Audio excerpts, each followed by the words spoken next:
E hoje eu quero compartilhar uma palavra que você sabe que nos últimos tempos, Deus tem falado que iria derramar copiosamente o Espírito Santo. Mateus, lá no livro de Mateus, Jesus disse que nos últimos tempos viriam tempos de lutas difíceis, onde haveriam terremotos. Todos sabem o que aconteceu agora na Turquia. Mais de 50 mil pessoas mortas e desaparecidas. Uma catástrofe. Mas ao mesmo tempo que Jesus disse que viria todos esses sinais, todas essas situações, Ele derramaria copiosamente o Espírito Santo de Deus. Amém? Agora nós estamos aí, a faculdade lá em Arbery, né? Arbery. Isso. Lá no Kentucky. Quantos conhecem o Kentucky? Foram lá, estão já no 8º dia, orando sem cessar e louvando ao Senhor, amém? Também hoje começou, acho que 2 dias começou uma universidade no Alabama também fazer a mesma coisa. E também no Times Square, várias pessoas fazem 2 dias estavam lá por horas louvando e adorando o Senhor. Sendo que o Senhor está derramando e quer levantar agora copiosamente o Espírito Santo para trazer o avivamento, amém? E eu quero te dizer que eu e você podemos ser parte desse avivamento. Quantos querem? Talvez você fale, mas uma igreja brasileira no Doral, uma igreja hispana tão pequena, porque Deus não quer saber de tamanho, Ele quer saber de corações apaixonados, corações que querem dizer, Senhor, nós estamos aqui porque nós queremos mais, nós queremos ver a Tua glória. E Deus quer fazer isso, Deus quer derramar da presença dEle, nesse tempo, levantar a igreja santa, preparada, porque Jesus está voltando. E o que Deus quer é fazer esse avivamento para preparar a igreja, para receber o Rei dos Reis, Senhor dos Senhores. Amém? E hoje eu quero trazer uma mensagem que fala justamente disso.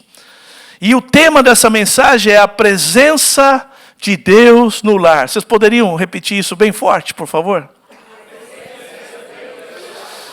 E eu vou falar de um avivamento que aconteceu na época de Davi. Davi foi posto como rei de Israel. E quando ele assume o reinado, ele diz assim, eu não vou poder fazer isso sem a presença de Deus. A arca da aliança que representava a presença de Deus estava há 20 anos guardada na casa de um dos sacerdotes e ficou esquecida quando a arca foi perdida para os filisteus. Eles devolveram a arca porque houve uma epidemia no meio deles, eles devolveram e a arca ficou guardada. E aí Davi diz assim, para que eu possa reinar, para que eu possa, minha família ser abençoada, eu preciso trazer a presença de Deus de volta. E ele cria uma tenda, um tabernáculo de carpa, coloca a arca no meio e cria o primeiro avivamento. 24 horas, 7 dias na semana, onde o povo adorava, onde o povo clamava, onde o povo vinha e não parava. E sabe o que Deus diz na palavra, no livro de Atos? Ele diz assim, eu vou restaurar o tabernáculo caído de Davi. O que aconteceu ali que Deus, Ele deseja restaurar nesses anos, nesse tempo, esse tabernáculo caído? E é sobre isso que eu quero falar, amém? E sabe, queridos, eu quero dizer para você, o nosso futuro vai depender da nossa visão agora. Esse é o tempo de decisão, esse é o tempo de nos posicionarmos diante de Deus. E se a nossa visão for, ok, estamos satisfeitos com o nosso trabalho até aqui, então continuaremos fazendo as mesmas coisas de hoje.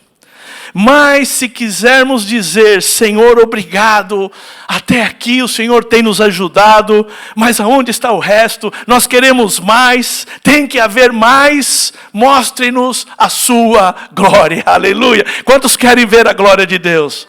Quantos querem ter esse desejo de receber a glória de Deus?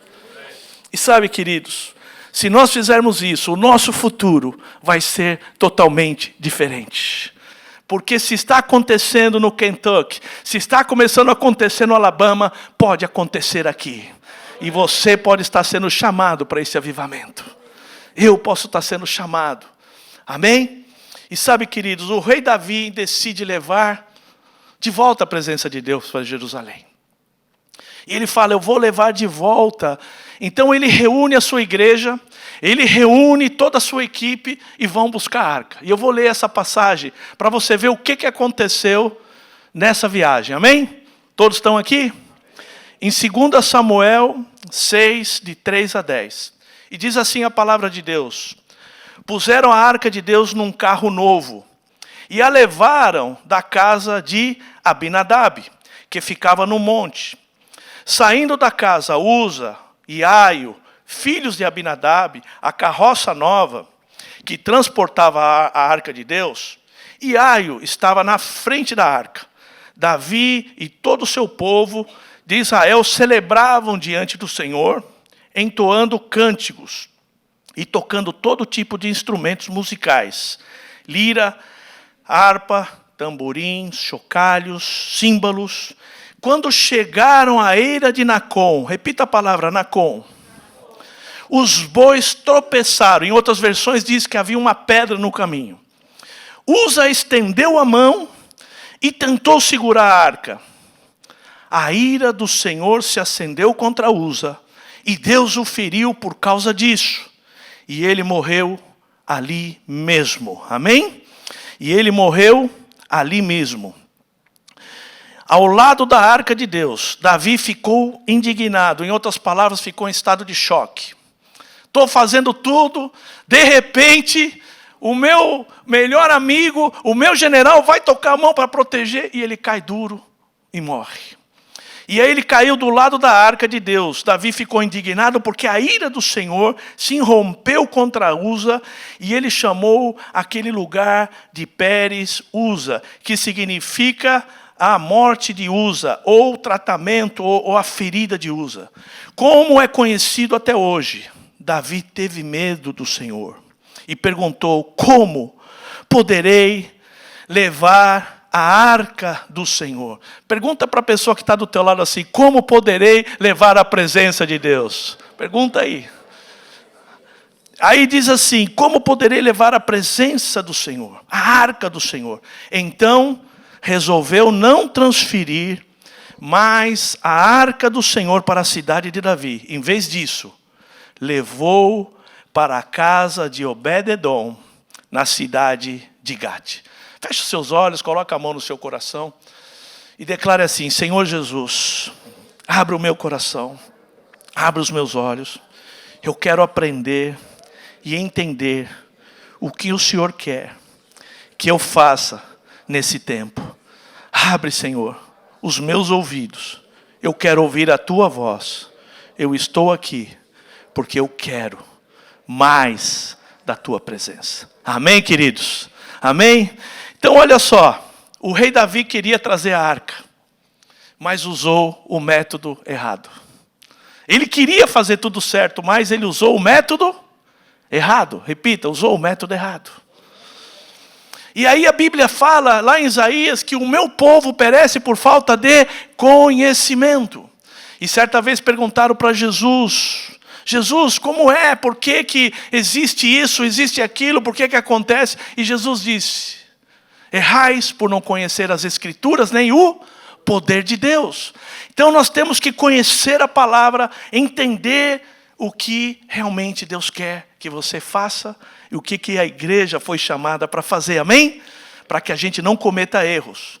O problema de Davi, queridos, começou quando ele e a sua igreja tentaram prosseguir viagem após tropeçarem numa pedra. E aí você pergunta: quem colocou aquela pedra no caminho? Quem colocou aquela pedra no caminho? Pode dizer sem medo. Deus, pode dizer, Deus colocou aquela pedra no caminho. Não foi o diabo, porque muitas vezes a gente culpa o diabo. O diabo colocou, não foi. Tem muita acusação do diabo que não tem nada a ver com o diabo. Tem a ver com a nossa carne, tem a ver com as nossas atitudes, tem a ver com a nossa posição. Mas foi Deus que colocou aquela pedra no caminho, o próprio Deus. E as pedras no caminho nos forçam a diminuir os passos e perguntar: Senhor, é assim mesmo que se faz? É assim mesmo que o Senhor deseja que a igreja faça a obra, o evangelho? Sabe, queridos, o Senhor nunca pretendeu que a sua glória fosse carregada nas costas de instrumentos, veículos, programas criados pelo homem. Não é assim. Ele sempre ordenou que a sua glória fosse transportada por vasos humanos, santificados, separados, vasos que reverenciassem a sua glória e a sua santidade. É isso que Deus quer, homens e mulheres que estejam dispostos a pagar o preço de santidade para levar a presença de Deus onde quer que você ande. Deus quer estar com você. Mas eu preciso ser digno. E eu não vou poder carregar a presença de Deus de qualquer maneira. Você não vai poder carregar a presença de Deus de qualquer jeito. Eu não posso carregar a presença de Deus com um pé no mundo, outro na igreja. Eu não posso carregar a presença de Deus, ninguém vai poder carregar a presença de Deus no adultério. Ninguém vai poder carregar a presença de Deus na fornicação, no pecado, na pornografia, na masturbação. Não tem como carregar a presença de Deus no pecado. Nós temos que ser dignos para levar a presença de Deus. Mas eu tenho que limpar a minha vida. E a Bíblia diz que o teu pecado também nos afeta. O meu pecado te afeta. Por isso que quando Israel perdeu a guerra, lá em Jericó, você lembra, em Jericó, nas muralhas, você lembra o que aconteceu? Que quando eles foram lutar com Ai, um pecou e afetou toda a comunidade. Então eu tenho que estar atento, porque, meus queridos, a palavra diz que os nossos pecados fazem separação de Deus. E diz a Bíblia que Deus não está surdo, Deus não está com a mão encolhida, Deus não está com os ouvidos fechados, mas os nossos pecados fazem separação. Mas quando eu me arrependo, quando eu peço perdão e mudo de atitude, a presença de Deus volta para a minha vida. E sabe, queridos, para carregar a presença de Deus, eu preciso ser digno. Eu preciso estar preparado. E a principal marca da igreja, ou do povo de Deus, deve ser a santidade. Por quê? Olha o que diz em Romanos 6, 22.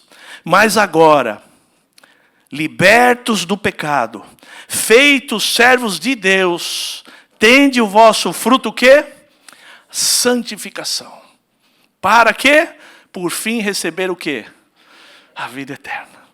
Então, sem santificação, sem santidade, ninguém verá a Deus. Ele diz, sede santos porque eu sou santo. E a única maneira que eu tenho, não significa que eu vou ser perfeito, mas é andar em santificação, limpando as áreas da minha vida, para poder carregar a presença de Deus. Quantos querem levar a presença de Deus? Sabe, queridos, e o desprezo pela santificação é a causa de muitos problemas nas igrejas hoje em dia.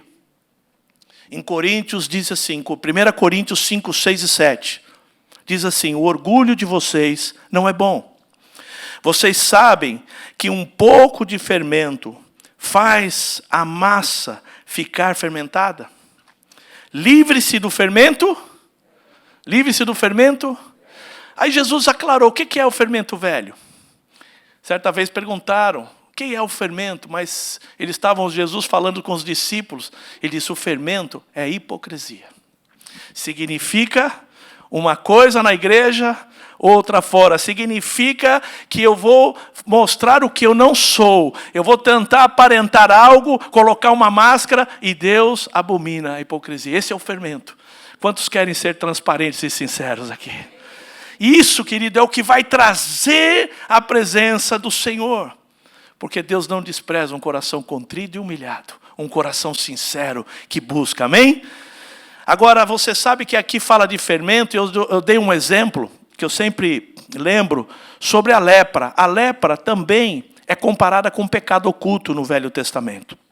E eu sempre já contei esse exemplo do general chamado Naamã. Naamã era um grande general, tinha uma armadura poderosa, ganhava todas as batalhas. Ele ia, vencia e estava lá vencendo, era um general muito reconhecido. Mas quando Naamã chegava na casa dele, que ele entrava no seu leito, que ele tirava aquela armadura, Naamã era leproso. E muitas vezes nós ganhamos batalhas lá fora. Muitas vezes a gente ganha batalhas, a gente vai para fora e a gente fala, mas quando chegamos em casa, que tiramos a nossa armadura de crente, aí pode acontecer de ter lepra. E que é a lepra? A lepra, ela começa com uma pequena mancha. E ela vai infiltrando e ela vai contaminando todo o corpo. A pessoa nem percebe, depois começa a perder membros, começam a cair partes do corpo. Porque o pecado é a mesma coisa. Começa de uma maneira insignificante. Algo que você, muitas vezes, diz, não, isso não é tão pecado assim. E vai entrando, vai contaminando, e quando você vê, você está coberto de lepra. Muitas vezes, quando você chega na sua casa, no seu leito, o que você vê? O que você pensa? E você vai ser aquilo que você é, o teu caráter é aquilo quando você está sozinho. Amém? Quantos querem ser cheios da presença de Deus? Então eu preciso vigiar o que eu vou ver, o que eu vou ouvir, cuidar com os meus olhos, cuidar da maneira para que a lepra não entre na minha vida. Amém? Quantos querem santificar e estar cheios da presença de Deus? Davi queria levar a presença de Deus de volta para casa. Então eles tiveram um tropeço. Sagrado na estrada, na eira de Nacon. E olha que interessante, a palavra Nacon, no hebraico, significa preparados. E verdade é que eles não estavam preparados. Davi não se preparou para levar a presença de Deus. Ele achou que ele estava fazendo o melhor. Pegou uma carroça nova, madeira, nunca tinha sido usada, preparou um cortejo com toda a igreja, preparando louvores e adoração. E Deus coloca uma pedra no caminho. E sabe, queridos, Uza acidentalmente segurou a arca para que ela não caísse do carro. E era como se Deus tivesse dito assim, basta, até agora permiti que vocês fizessem tudo do seu jeito. Mas se vocês querem a minha presença de volta à sua casa, vocês terão que agir do meu jeito. Foi como se Deus dissesse, agora até aqui cheguei. E sabe, queridos, o nome Uza, olha que interessante, significa força, ousadia, majestade e segurança. E Deus nunca permitiu e nunca vai permitir que a sua glória fosse levada pelo braço da carne, pela sua presença, pela força humana. Porque a palavra diz que aquele que se glorie em conhecer o Senhor. Porque Deus resiste aos soberbos, mas dá graça aos humildes. Assim que diz em 1 Pedro 5,5. E diz assim, e todos vocês sejam o quê? Humildes, uns para com os outros. Por quê? Porque Deus resiste aos soberbos, mas dá graça aos humildes. Então eu não vou poder me gloriar, porque estou fazendo a obra do Senhor, porque não sou eu, é a glória de Deus, é a santidade de Deus, é a manifestação do Espírito Santo que vai fazer toda a diferença. Essa presença. E quando nós tentamos fazer e dizer que nós somos isso, somos a Coca-Cola do deserto, e eu posso fazer isso e aquilo, Deus, Ele diz que Ele, sabe o que Ele faz? Ele se opõe e Ele resiste àqueles que são orgulhosos, àqueles que são arrogantes, mas Ele ama aqueles que são humildes. Amém?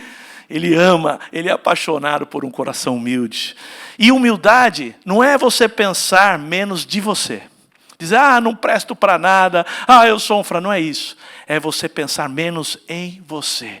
É quando você diz, Senhor, eu não posso fazer sem ti. Senhor, eis-me aqui, usa-me, eu sou um vaso de barro, mas o teu Santo Espírito, que é esse poder, a excelência, vai transformar essa situação, vai transformar o meu caráter, e o Senhor pode me usar, porque a palavra diz que Deus escolheu as coisas vis desse mundo para confundir as sábias, as coisas loucas desse mundo, porque Ele disse que Ele escolheu vasos de barro para transformar, para que o poder do Espírito Santo seja manifesto na tua vida e a glória seja do Senhor. A glória é dele, igreja. É Ele. Então, Uza tinha esse nome de poder, de majestade, de força. E sabe que as pessoas como Uza são disciplinadas por Deus na visão? Na visão, os Uzas, eles estancam, eles criam impedimento na obra. E eu quero dizer que a visão do reino, a visão do evangelho do reino, não é para as pessoas que querem ajudar. Sabe por quê? Porque Deus não precisa da minha ajuda, Deus não precisa da sua ajuda. Na visão que diz a palavra, que a mentalidade de ajuda, nós acreditamos que estamos fazendo um favor para Deus. E não é assim. Tudo é dele, tudo por ele e tudo para ele. Quando eu faço algo, eu começo a entregar o meu melhor, porque é para ele. Eu não estou aqui porque eu mereço. Eu estou aqui porque a misericórdia de Deus me alcançou um dia, naquela prisão onde eu entreguei a minha vida. Foi ali que eu tive um encontro verdadeiro com ele. E pela misericórdia de Deus, eu estou aqui. Eu posso ser imperfeito, tenho falhas, mas eu sei que Deus está transformando o nosso caráter, está transformando a minha vida para glorificar o nome dEle, e testificar que eu não sou nada, mas Deus é tudo em mim. Eu vou fazer uma pequena ministração. Nós vamos fazer algo profético nessa manhã, porque eu sei que muitos de nós, nesse momento, precisa e quer que a presença de Deus entre na sua casa. E da mesma maneira que Davi foi levando a arca para fazer o culto de adoração 24 horas, 7 dias na semana, eu quero fazer uma declaração profética, representando. Nós vamos trazer a arca da aliança. É um ato simbólico, dizendo que nós queremos a presença de Deus de uma maneira poderosa nas nossas vidas. Sabe, queridos, é necessário na visão, a revelação de tudo que eu faço é para honrar a Deus, para ter entusiasmo da presença, para ter um coração apaixonado pelo Senhor. E quando você recebe a revelação do reino de Deus, você vai dar tudo, sua família, seus recursos, seu tempo e principalmente o seu coração. Deus quer o seu coração, Deus quer o meu coração. Ele não quer religiosidade, Ele não quer atos litúrgicos, mas Ele quer um coração quebrantado e humilhado. Deus disse a Davi: se você realmente quer a minha presença de volta a Jerusalém, então você vai ter que fazer do meu jeito. Quantos querem fazer do jeito que Deus quer? Quantos querem aprender a lidar com a presença de Deus de maneira que venha honrar o nome dEle? Vou trazer algo para você, fazendo um paralelo, porque as coisas do Antigo Testamento eram sombras das coisas que Deus quer fazer hoje na igreja, nesse tempo de avivamento. E sabe, queridos, a arca havia tirado a vida de alguém naquele dia. E eles enviaram a arca para a casa de Obed-edom. E sabe o que aconteceu? Obed-edom poderia dizer: pelo amor de Deus, não vai trazer porque acabou de tirar a vida de um homem. Como é que eu vou receber isso na minha casa?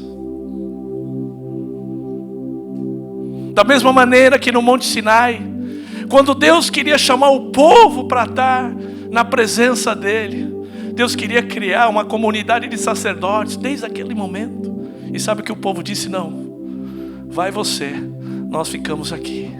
Mas Obed-edom não teve medo. Obed-edom recebeu a arca, ele decidiu obedecer, reverenciar e dizer: pode trazer, se eu morrer eu morri, mas eu quero a presença de Deus.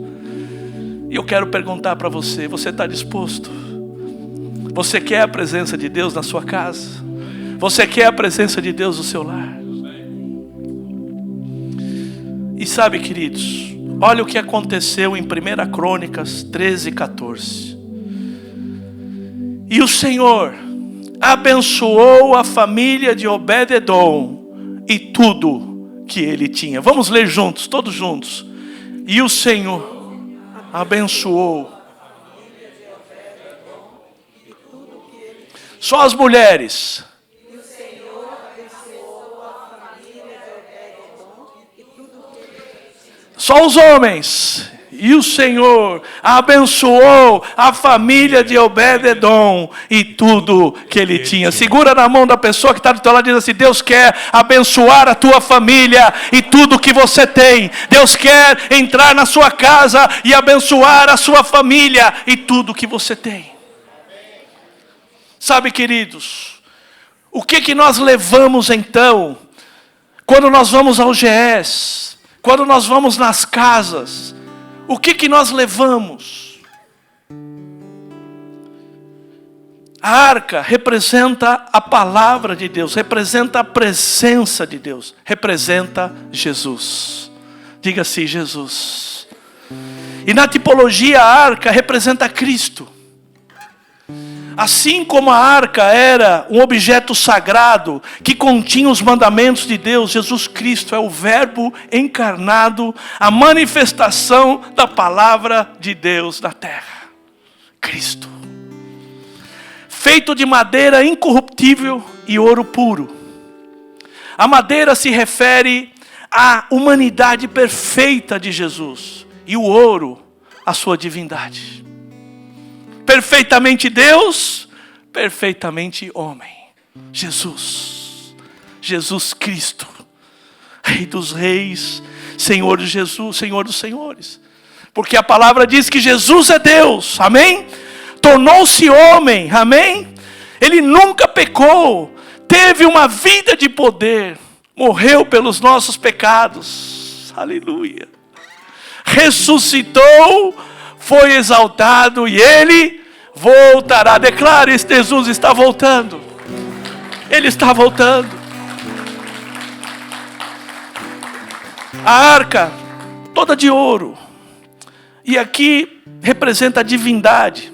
Nós não estamos levando, quando vamos às casas, uma religião, um conjunto de regras e etiquetas. Não, nós estamos levando a presença de Deus. Eu não vou na sua casa para levar apenas um estudo. Nós vamos lá, como GE, como pastores, como líderes, levar a presença de Deus. Que muitas vezes não precisa nem falar nada. Quando a presença de Deus vem, ela muda, ela transforma, ela cura. Havia dentro da arca o maná. E o maná é o pão do propiciatório, a provisão de Deus, que pode dar tudo o que nós precisamos. Jesus é o pão da vida. E Ele pode dar tudo o que você precisa. Quando você vai a uma casa e você encontra uma necessidade, Deus pode suprir aquela necessidade. Deus pode abrir as janelas dos céus e abençoar. E Ele sempre estará perto para nos sustentar e dar tudo o que nós precisamos para cumprir o chamado que Ele tem para a sua vida. E muitas vezes estamos ansiosos, preocupados: o que eu vou comer, o que eu vou vestir, o que eu vou fazer com a minha situação financeira. Mas olha o que diz em Mateus 6,26. Observai os pássaros do céu. Não semeiam, não colhem, nem ajuntam em celeiros. Contudo, o vosso Pai Celestial os sustenta. Porventura, não valeis mais vós, muito mais do que as aves? Diz aí para a pessoa: você vale muito mais que um passarinho. Deus te ama. Se Ele cuida das aves, se Ele cuida, quanto mais você, que é um filho e uma filha amada. Ele está cuidando de cada detalhe. E o maná representa isso, porque eles ficaram no deserto 40 anos. E todo dia de manhã, eles colhiam. E era uma comida do céu. Era a melhor alimentação, supria tudo o que eles precisavam fisicamente. Para ter saúde, para poder não ter enfermidades. Glória a Deus. Deus quer suprir para você. Toca na pessoa que está do seu lado. Deus tem uma provisão para você. Em 1 Pedro 5,7 diz assim: lançando sobre Ele toda a vossa ansiedade, porque Ele tem cuidado de vós. Também havia as tábuas da lei, onde Moisés subiu no monte, onde Deus declarou a palavra. E sabe, queridos, nós vamos levar a palavra de Deus nas casas. Toca e diz para a pessoa que está do seu lado: tudo o que você precisa é uma palavra. Como diz lá em Apocalipse, Deus disse: eis que faço nova todas as coisas. Uma palavra de Deus. Um versículo que alguém vai dar para você, que vai transformar e vai mudar a sua vida. E tudo que eu preciso, e tudo que você precisa, é uma palavra. O céu e a terra vão passar, mas a palavra de Deus vai permanecer eternamente. Essa é a palavra. Então, as tábuas da lei representam a palavra viva, o verbo vivo que é Jesus. A vara de Arão estava tendo uma disputa. Quem ia ser o sacerdote escolhido por Deus? E Deus fala com Moisés: diga para cada um deles trazer o seu cajado. O cajado era um pedaço de pau seco que eles usavam para caminhar no meio das pedras.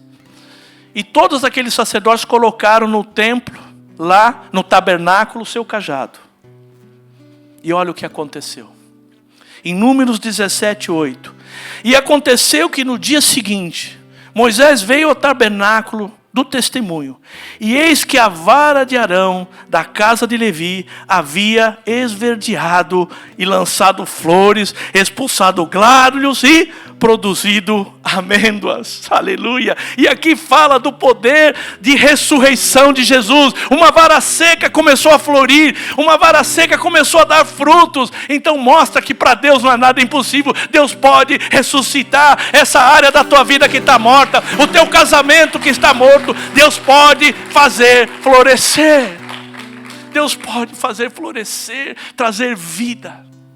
Sabe por quê? Porque Deus que ressuscita os mortos, que chama a existência as coisas que não são como se fossem, para Ele não há nada impossível. Ah, pastor, mas isso já não tem mais solução. Deus pode. Se Ele fez com o pau seco florescer e dar frutos. E depois você vai entender o que é o fruto de amêndoa. Por que amêndoa? O azeite, a unção. E quando Deus faz nova todas as coisas, o diabo não pode mais tomar. Porque quando Deus dá, Ele não pode tirar. Quantos querem receber? Quantos querem florescer? E sabe, queridos, isso que está falando, a vara seca, sem raiz, produz folhas e frutos de amêndoa. O propiciatório, a tampa, onde ele aspergia o sangue. Sabe, queridos, uma vez por ano, durante a celebração, no dia da expiação, nesse dia o sumo sacerdote estava no Santo dos Santos e aspergia sangue de animais sobre o propiciatório como forma de purificação e reconciliação com Deus. Mas Jesus Cristo, com um único sacrifício, derramou o seu sangue e entregou tudo. Com um único sacrifício Ele nos libertou, e o sangue de Jesus tem poder e nos dá acesso direto ao Pai. Hoje você tem acesso direto ao trono de graça. E diz em Hebreus 10:14, por meio daquela única oferta da sua própria vida, Cristo tornou o quê? Perfeitos para sempre aqueles que são santificados. Através do sacrifício, agora nós temos acesso.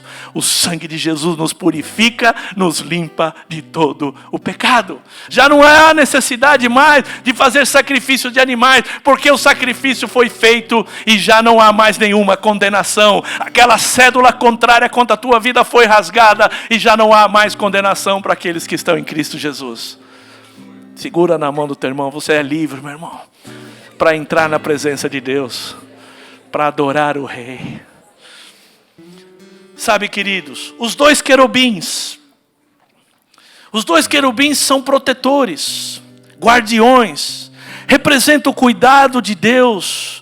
Quando nós vamos às casas, nós levamos essa proteção, nós entramos ali, a proteção de Deus que está sobre nós também agora entra nessas casas. Por isso que ele diz, quando você entrar numa casa, diga paz, que significa favor, significa proteção, significa bênção.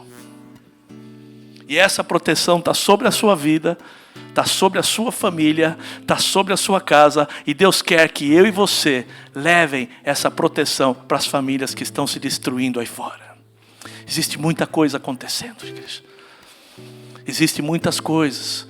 Pessoas se suicidando, pessoas brigando, se matando. E Deus quer que eu e você sejamos agentes dessa paz, dessa proteção. E essa proteção está sobre você. Em Salmos 91, 1. Aquele que habita no esconderijo do Altíssimo, à sombra do Onipotente, o quê? Descansará. Porque Ele te livrará do laço do passarinheiro e da peste perniciosa.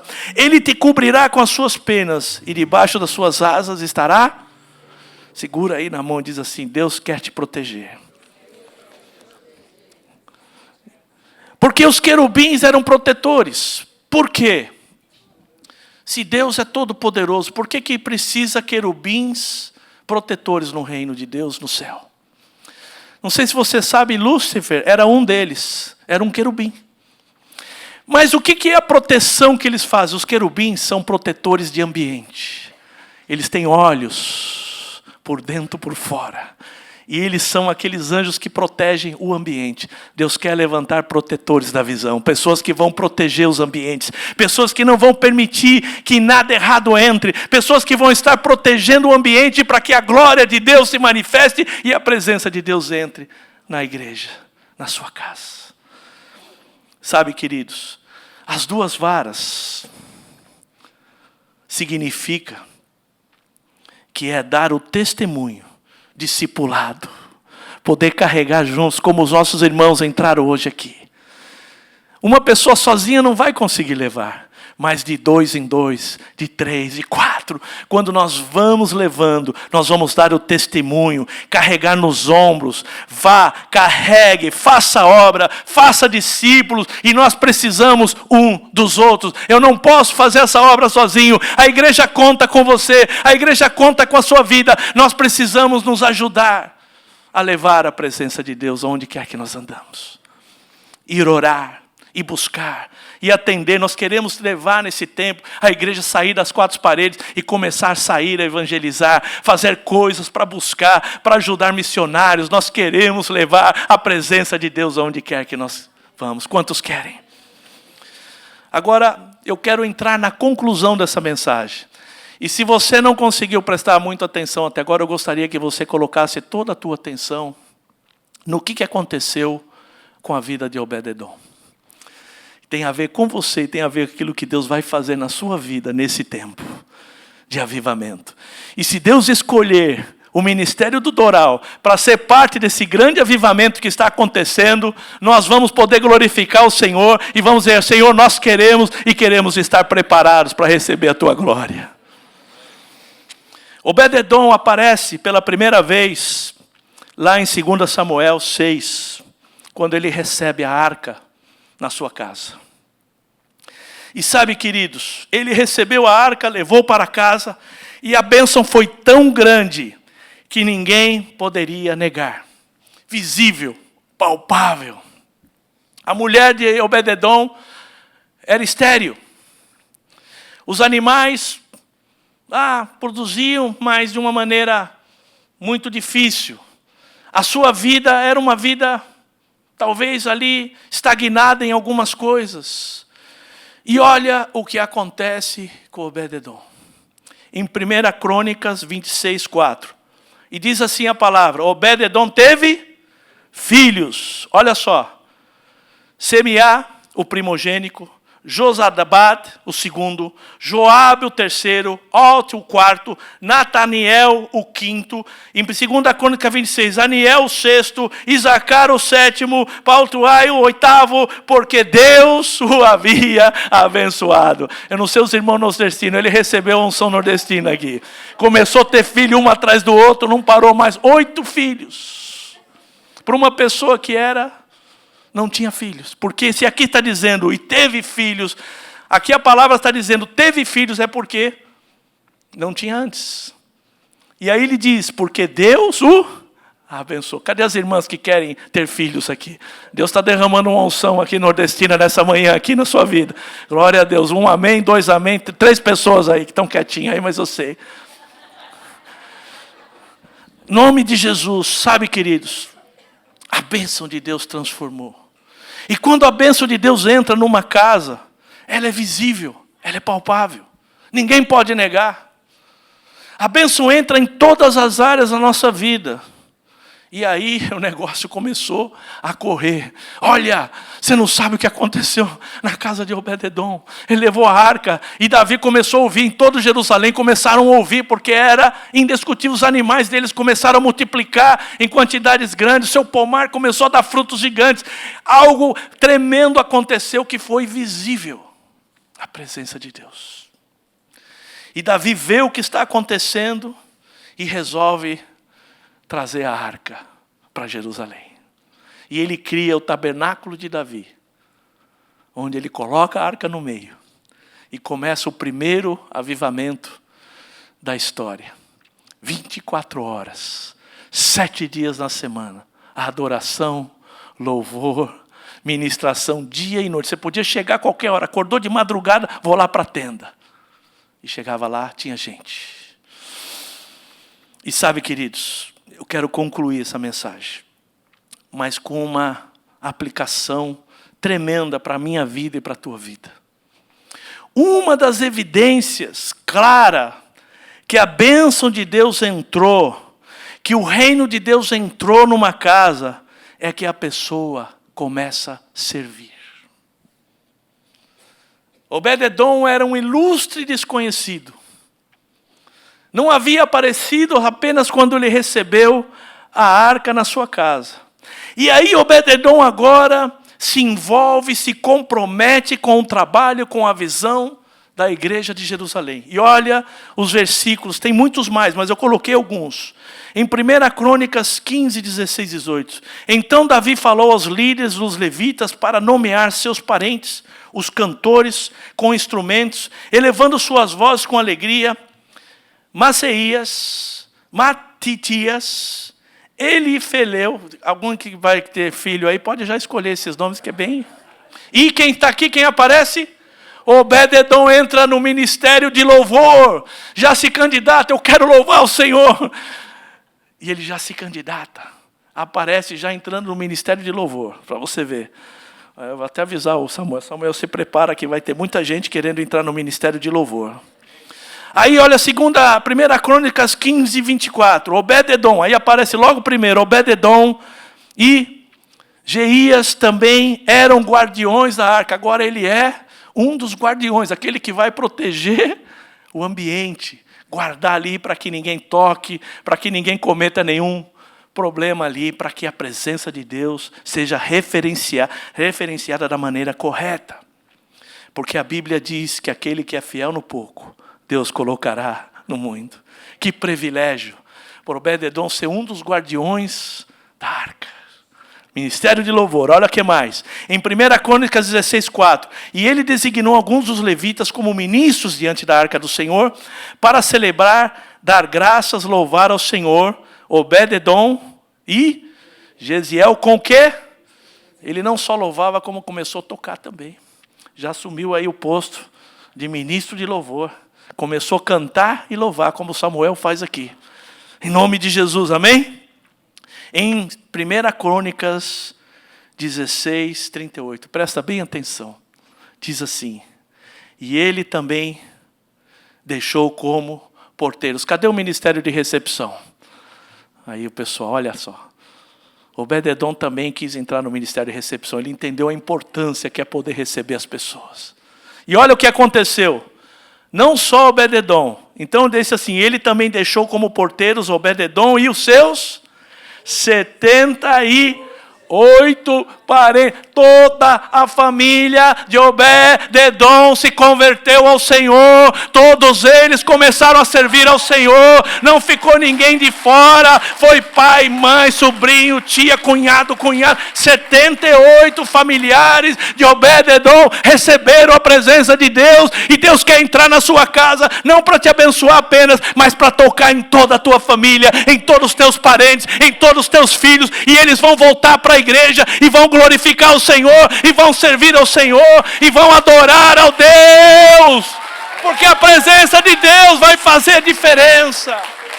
Deus vai mudar a história. Aqueles que estão cansados, aqueles que se foram frustrados, Deus vai tocar, porque a presença de Deus vai entrar na sua casa e vai tocar todo mundo.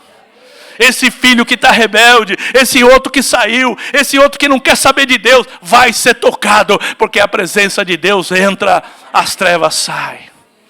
E as pessoas estão cansadas de religião. As pessoas estão cansadas. Elas querem algo diferente, elas querem experimentar a presença. E isso que aconteceu, e é isso que vai acontecer na sua vida. Quantos querem a presença de Deus? Em 1 Crônicas 26:15, Obed-edom ficou responsável pela porta do sul e os seus filhos pelo depósito. Ele controlava, ele dirigia e os filhos ajudavam a administrar todos os recursos que o povo de Deus levava. Aleluia! Os filhos começaram a servir.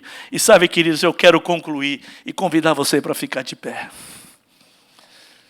Em nome de Jesus, em nome de Jesus. Pode dar um sonzinho para mim aí de fundo, por favor.